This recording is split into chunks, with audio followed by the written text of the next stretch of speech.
Bonjour, je suis Monsieur Pozzo. Bonjour, je suis Monsieur Pozzo, et voici 2 ans que cette chaîne du même nom existe. Et ça, c'est beau. Du coup, on va faire un petit bilan et en profiter pour répondre à vos questions. Et pour ça, on va demander à celui qui fait tout le temps la gueule derrière la caméra. Mais pourquoi c'est moi qui réponds? Parce que tu représentes la tête pensante, celui qui prend les décisions dans l'ombre, et aussi parce que c'est écrit dans le script. Admettons. Bon, et du coup, on va mettre un timecode ici et dans la description, histoire que ce soit pas trop le bazar. Alors, première question, pourquoi avez-vous les cheveux longs? On n'avait pas dit que des questions sur la chaîne? Non, on a oublié de préciser. Du coup, vous avez mis plein de questions personnelles. Alors, ces cheveux longs? Bah, j'ai commencé à les laisser pousser au collège et je me suis dit que le jour où j'en aurais assez, je les couperais. Et ça me plaît toujours. Donc je laisse. Une véritable leçon de vie. Pourquoi s'habiller la plupart du temps tout en blanc ou tout en noir? Ah, ça remonte au lycée. Je n'avais pas vraiment envie de me demander quel habit aller avec tel autre, et en plus la mode ça change tout le temps et ça m'intéresse vraiment pas. Vraiment? Qui le cru? Du coup, comme le blanc, ça va avec le blanc, et que le noir, ça va avec le noir, eh bien je m'habille tout le temps soit en blanc, soit en noir. Ça évite le prise de tête, et puis ça me permet de me faire remarquer, tout en restant discret. C'est-à-dire? Comme j'alterne tous les jours entre tout blanc et tout noir, les élèves me repèrent rapidement comme le prof aux cheveux longs qui s'habille tout en blanc ou tout en noir. Et du coup, je suis rapidement connu et reconnu par tout le monde, y compris les élèves que je n'ai pas. Et ça, bah, ça fait du bien à l'ego. Ah. Et quand tu portes un t-shirt ou des trucs colorés? Mais ça, c'est des costumes, c'est pas des vrais habits, ça compte pas. Admettons. Pourquoi ne voit-on jamais le chapeau blanc dans les vidéos? C'est vrai que c'est censé être l'emblème de la chaîne et on l'utilise jamais. C'est une très bonne question. J'ai perdu le chapeau. Je sais pas où il est. D'accord. Votre livre, auteur, chanteur, groupe, film et chaîne YouTube préféré, vous avez 2 heures. Alors, mon roman préféré, c'est Les Misérables de Victor Hugo, sauf les jours où je le déteste. Ma nouvelle préférée, c'est Le Colonel Chabert de Balzac. Mon autobiographie préférée, c'est Les Confessions de Rousseau. Mon roman épistolaire préféré, c'est Les Liaisons dangereuses de Chauderlot de Laclos. Pour la comédie, c'est Le Mariage de Figaro de Beaumarchais. Pour la tragicomédie, c'est L'Illusion comique de Corneille. Pour la tragédie, c'est Incendie de Wajdi Mouawad. Mon auteur de science-fiction préféré, c'est Isaac Asimov, même si c'est vrai que sur la fin, c'était moins bien. Dans la littérature humoristique anglaise, je dirais Terry Pratchett. À côté de ça, je préfère quand même Neil Gaiman d'une manière générale, pour tout ce qui est littérature britannique, notamment son œuvre Le Sandman, qui était un comics juste exceptionnel. Mon auteur préféré de Picsou, c'est Don Rosa. Alors là, il n'y a aucune compétition. Pour ce qui est du métal, je dirais System of a Down, même si sur le métal symphonique, je préfère largement Nightwish. Dans les compositeurs contemporains, j'aime beaucoup Ludovico Einaudi. Mon film de gangster français préféré, c'est Les Tontons Flingueurs, avec Lino Ventura, mais mon film de gangster préféré, c'est Rock'n'Rolla, réalisé par Guy Ritchie. Ma comédie française préférée, c'est La Cité de la Peur des Nuls, mais dans l'humour absurde, j'aime encore plus Sacré Graal, des Monty Python. Mon film de SF préféré, c'est Arès. Mon adaptation de bande dessinée préférée, c'est Lou, de la BD du même nom. Ma chaîne d'histoire préférée, c'est Confession d'Histoire.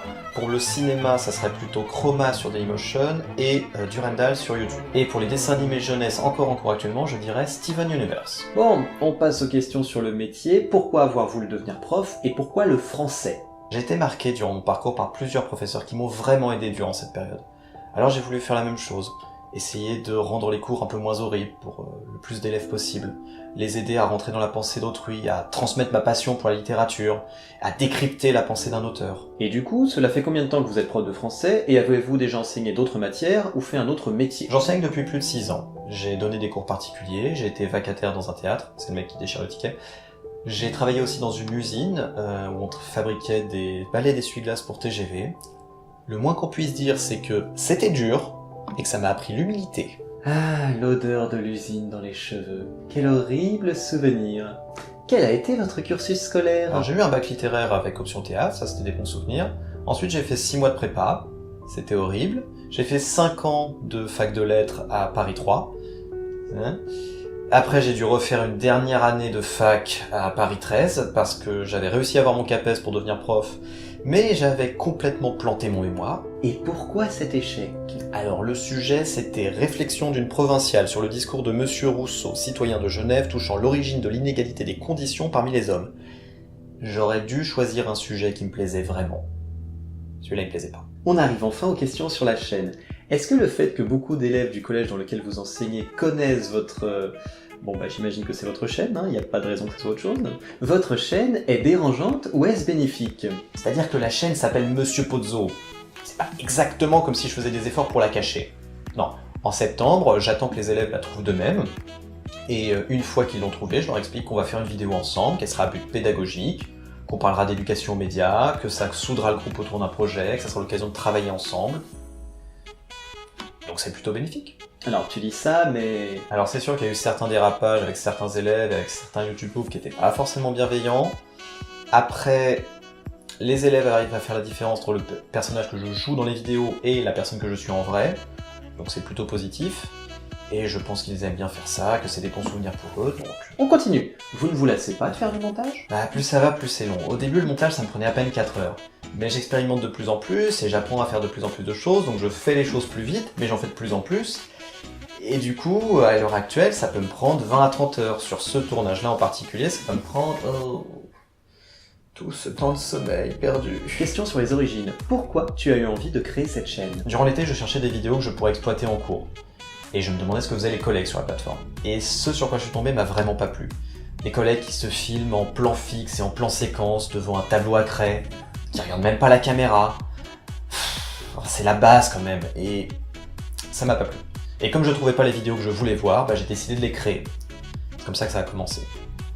Et depuis 2 ans, j'ai vu des collègues rejoindre la plateforme, faire des choses extraordinaires, avoir du succès. Et ça m'encourage vraiment pour l'avenir. Pourquoi ne pas arrêter vos vidéos? J'ai pas envie. Bonsoir Monsieur Pozzo. Alors, pour moi c'est le jour, mais bonsoir aussi. Quel a été votre meilleur tournage et quel a été votre pire tournage? Merci, bonne soirée. Bonne soirée à toi aussi. Alors, mon pire tournage, il n'y a aucune hésitation, c'est Pomme et Consentement.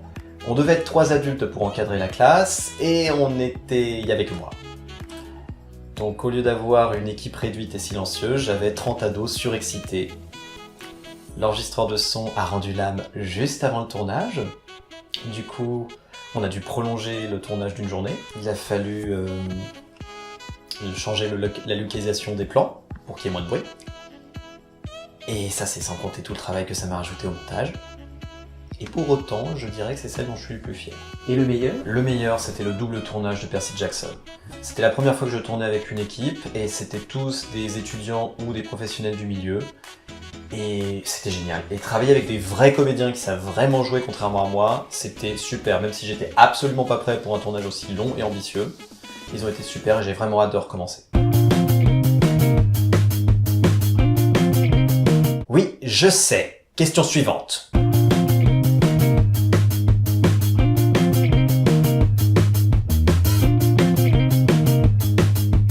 Ok, la dernière est costaude.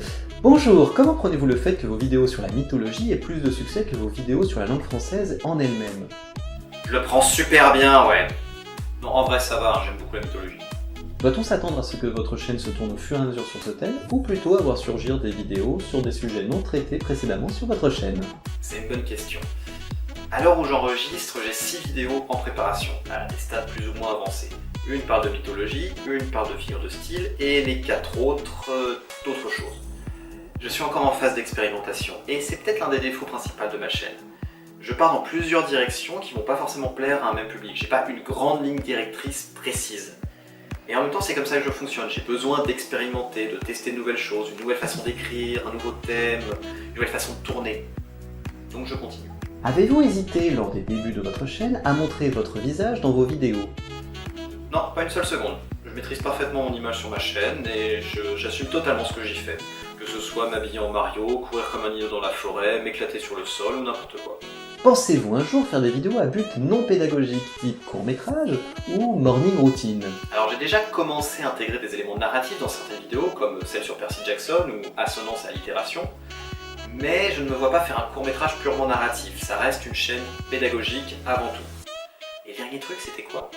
Morning routine. Qu'est-ce que c'est que ce truc encore? Et en fait, vous me brossez les dents. De la crémage sur le visage. Non.